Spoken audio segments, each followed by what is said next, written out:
മണിക്ക് മുന്നെയാണ് ഇതിങ്ങനെ അടിച്ച് നമ്മുടെ ഒറ്റ നിമിഷം കൊണ്ടാണ് നമ്മുടെ കണ്ണ് ഇങ്ങനെ നമുക്കറിയാം നമ്മുടെ ലൈറ്റ് എല്ലാം ഇങ്ങനെ നല്ല ഡിമ്മാവും. നിങ്ങൾക്കറിയാം ഇൻഡക്ഷൻ കുക്കർ നമ്മൾ യൂസ് ചെയ്തിട്ടുണ്ട് നല്ലപോലെ. ഡൽഹി വെച്ച് ഇൻഡക്ഷൻ കുക്കറാണ് യൂസ് ചെയ്യുമ്പോൾ നമ്മൾ ഓണാക്കുന്ന തന്നെ ഈ നല്ല 2000 വാട്ട് ഉള്ള സാധനമാണ്. നിങ്ങൾക്കെല്ലാം അറിയാം 1600 to 2000 വാട്ട് പിടിക്കുന്ന സാധനമാണ് ഇൻഡക്ഷൻ കുക്കർ. അപ്പോഴത്തേക്ക് ഇതിന്റെ കറണ്ട് ഇങ്ങനെ വോൾട്ടേജ് ഇങ്ങനെ ഡിമ്മാവും. അതുപോലെയാണ് ഇന്നലെ ആ സംഭവം. അങ്ങനെ പല പല വേദനകൾ ഇപ്പൊ ഇവിടെ ഇങ്ങോട്ട് ഇങ്ങനെ അടിക്കുക, ഇങ്ങനെ ഈ ഭാഗത്തോട്ട് ഇങ്ങനെ അടിക്കുന്നുണ്ട്, ഇങ്ങനെ അടിച്ചുകൊണ്ടിരിക്കുകമാര്. പിന്നെ പല പല ഇതെല്ലാം ആൾക്കാർ ഇതെല്ലാം എക്സ്പ്ലെയിൻ ചെയ്യുന്നുണ്ട്. ഇവരുടെ ഗ്യാങ് സ്റ്റോക്കിങ് ഇങ്ങനെ പല പല രീതികളെല്ലാം ഗൂഗിളിനകത്തും പിന്നെ യൂട്യൂബിനകത്തും എല്ലാം നല്ല ശരിക്ക് ആൾക്കാർ ഇത് ചെയ്യുന്നുണ്ട്. അതുപോലെ നമ്മൾ പറഞ്ഞ ഈ ഓണാവുക, നമ്മുടെ മോട്ടർ ഓഫ് ആക്കുക, മറ്റേത് അങ്ങനെയൊക്കെയുള്ള കാര്യങ്ങളെല്ലാം കൊട്ടാരക്കര നടന്നത് ഗൂഗിളിനകത്തോട് നിങ്ങൾ അടിച്ചു നോക്കിയാൽ മതി. കൊട്ടാരക്കരയിലെ സംഭവം ഉടനെ വരും. ഞാൻ എടുത്ത് വെച്ചിട്ടുണ്ട് കൊട്ടാരക്കരയിലെ സംഭവമൊക്കെ. ഇല്ലാത്ത ഒന്നും പറയുന്നില്ല കേട്ടോ. ബ്ലൂടൂത്ത് ഡോങ്കിളൊക്കെ വെച്ച് 14 വയസ്സുകാരൻ ചെയ്തെന്നാ പറയുന്നത്. പറയാം അങ്ങനൊന്നുമല്ല ബുദ്ധി. 14 വയസ്സുകാരന്റെ ബുദ്ധി കാട്ടി കൂടുതലില്ലയോ ആർക്കും. ഒലകെട്ടിയില് അവനെല്ലാം അറിയാവോ? അവൻ പോലീസാണോ CBI എന്തോ അവൻ ഈ പറഞ്ഞവൻ? അവൻ പോലീസാണോ CBI ആണോ എന്തോ അറിയത്തില്ല. പറയാം ഇവിടെ ഒലകെട്ടിയിൽ അങ്ങനെ വലിയ ബുദ്ധിയുള്ളവരോ അങ്ങനൊന്നും ഉള്ളവർ ഇല്ലാന്ന്. അവൻ CBI എന്ന് പറഞ്ഞു കഴിഞ്ഞാല് CBIയോ പോലീസോ, അവന് പോലീസിലാ ജോലി. അവൻ എല്ലാവരും എന്തൊക്കെയാ ചെയ്യുന്നത് അവനെ കാണിച്ച് എല്ലാവരും ചെയ്യുന്നതെല്ലാം. ആക്ടിവിറ്റി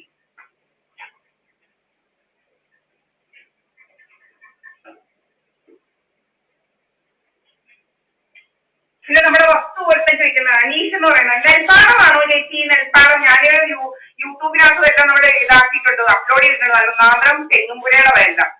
പിന്നെ നമ്മൾ സുബ്രഹ്മണ്യൻ പഠിച്ചെടുത്ത് പോലും അവനോട് 2003 അവൻ എനിക്ക് 10 സെന്റ് സ്ഥലം ഞാൻ വാങ്ങിച്ചിട്ടുണ്ട് അവനോട്. 7 സെന്റ് സ്ഥലം വാങ്ങിച്ചത് 1 സെന്റിന് 7000 രൂപ വീതമാ അന്ന് 2003 കേട്ടോ. വഴിയൊന്നും ഇല്ലാത്തതാ, വഴിയൊന്നും ഇല്ലാത്ത വസ്തു 2003 7000 രൂപ സെന്റിന്. നിങ്ങൾ 2003 സ്വർണ്ണവില നോക്കിയാൽ മതി. നിങ്ങൾ 2003 സ്വർണ്ണവില നോക്ക്. പൊന്നുമല കൊടുത്താ വാങ്ങിച്ചത്. 1 പവൻ സ്വർണ്ണത്തിനെക്കാട്ടി വില കൊടുത്താ ഞാനത് വാങ്ങിച്ചത്. ഇന്ന് 1 പവൻ സ്വർണ്ണത്തിന് എത്ര വില നിങ്ങൾക്ക് അറിയാമല്ലോ. നിങ്ങൾക്ക് അറിയത്തില്ലയോ സ്വർണ്ണത്തിന്റെ വില? ഇന്ന് 1 പവൻ കയ്യിലോട്ട് കിട്ടണമെങ്കിൽ എത്ര കൊടുക്കണമെന്നുണ്ടെങ്കിൽ എല്ലാവർക്കും അറിയാവുന്ന കാര്യമില്ലയോ? അതാ പൊന്നുമല കൊടുത്താ വാങ്ങിച്ചത്. വേറൊരു 10 സെന്റ് വാങ്ങിച്ചത് 10000 രൂപയ്ക്ക്. അതിനും വഴി വില ഒന്നും ഇല്ലാത്തതായിരുന്നു. അതും 2003 വാങ്ങിച്ചത്. അന്നേരം 10000 രൂപ, 1 സെന്റിന് 10000 രൂപ കൊടുത്താ വാങ്ങിച്ചത്. അന്നേരം 2 പവന്റെ സ്വർണത്തിന് കൂടുതൽ കൊടുത്താ വാങ്ങിച്ചത്. പിന്നെ മീനാക്ഷിനോട് എന്റെ അച്ഛൻ 500 രൂപ കൊടുത്ത് വാങ്ങിച്ചത്. അത് പുലിക്കുത്തി കിടന്ന നിലവാ. അതിപ്പം ചെന്ന് നോക്കണം എന്താ ആയെന്നുള്ളത്. റോഡില്ല, പിഴയില്ല, ഒന്നും ഇല്ലാതെ കിടന്ന നടവരമ്പ് മാത്രമുള്ള ഇത് ഇന്ന് വലിയ ടാറിട്ട വീതിയുള്ള റോഡായി. ഞങ്ങളും വസ്തു കൊടുത്തിട്ടാ ടാറിട്ട റോഡ് വന്നത്. ഞങ്ങളും വസ്തു കൊടുത്തിട്ടാ. ചുമ്മാ എന്ന ടാറിട്ട റോഡ് വന്നത്. ചുമ്മാ ഈ റോഡായില്ല. മനസ്സിലായോ? കുത്തിക്കിടന്നതല്ല. എന്റെ അച്ഛൻ ആദ്യമേ വാഴ പിടിച്ച് തെങ്ങെല്ലാം വെച്ച് നെൽപ്പാടമായിട്ട് കിടന്നെല്ലാം തെങ്ങെല്ലാം വെച്ചെല്ലാം ഇതാക്കി പുരയിടമാക്കി പിന്നെ കുറച്ച് മണ്ണിട്ട് നികത്തി എടുത്തതാണ് ഇതെല്ലാം. അപ്പൊ അതിന്റെ വാല്യൂ ഒന്നും ഇല്ലയോ? നിങ്ങൾ വേണം വാല്യൂ ഉണ്ടോ ഇല്ലയോ എന്നുള്ളത്.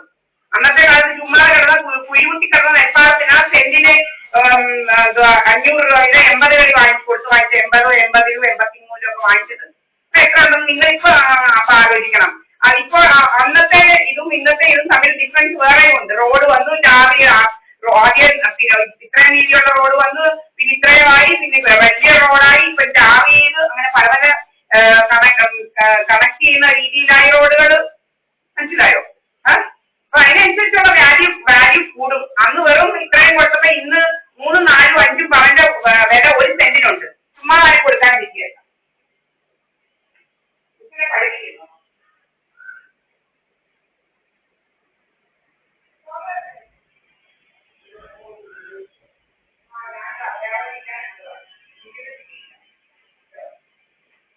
വെച്ചോണ്ടിരിക്കുകയാണ് ജാതകന്മാരെയൊക്കെ.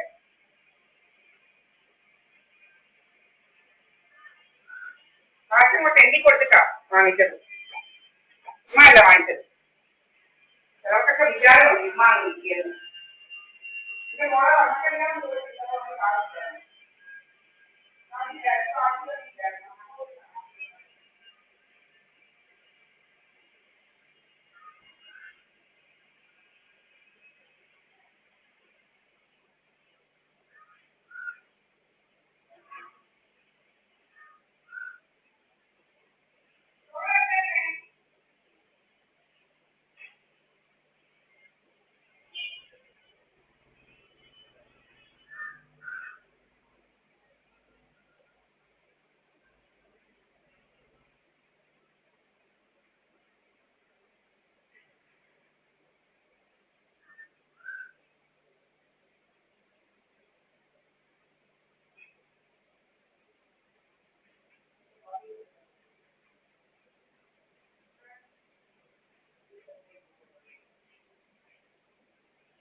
സുബ്രഹ്മണ്യന്റെ മോളെ ധർമ്മകല്യാണം കഴിച്ചത്. അതിന് കാശൊന്നുമില്ല.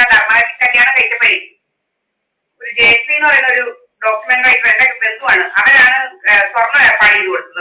ഒന്ന് ഓച്ചിറായിരുന്നു. അപ്പം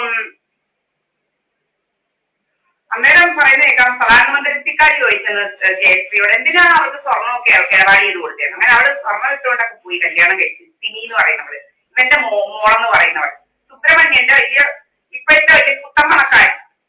അപ്പൊ അവളുടെ സ്വർണം വിരുന്നിന് വന്നപ്പോ ഓച്ചിറക്കാരിഞ്ഞ് വരുമായിരുന്നു. ഓച്ചിറ ജ്വല്ലറിക്കാർ എന്ന് വെച്ച് കഴിഞ്ഞാൽ സ്വർണ്ണം മൂലി വാങ്ങിച്ചുകൊണ്ട് പോകാൻ, സ്വർണ്ണത്തിന് കാശ് കൊടുത്തതല്ല. അതാണ് ഈ സുബ്രഹ്മണ്യൻ എന്ന് പറഞ്ഞാൽ എന്റെ കാല് വിളിച്ച് ഇത് വാങ്ങിക്കണ 7 സെന്റ്. അങ്ങനെ ഞാൻ 7 സെന്റ് 10ന്റെ 7 സെന്റ് ഞാൻ വാങ്ങിക്കുന്നത്. അല്ലെങ്കിൽ ഇവന്റെ മോളെ സ്വർണ്ണമല്ല ഊരി അങ്ങ് കൊടുക്കേണ്ടി വന്നേനെ. അവർ ഊരിക്കൊണ്ട് പോയേനെ അവൾ എവിടെ ആയിരുന്നെങ്കിലും. രാമനാട്ടുകാരെ എല്ലാവരും ഏത് ഇന്ത്യ മഹാരാജ്യത്തെ എവിടെ പോയി ഒളിച്ചിരുന്നാലും അവർ ഊരി വാങ്ങിക്കൊണ്ട് പോയേനെ. ഉത്തരക്കാർ മുസ്ലിങ്ങൾ കേട്ടോ. അങ്ങനെ എന്റെ സ്വർണം എന്റെ കാശ് കൊടുത്താ വാങ്ങിച്ചത്. എന്റെ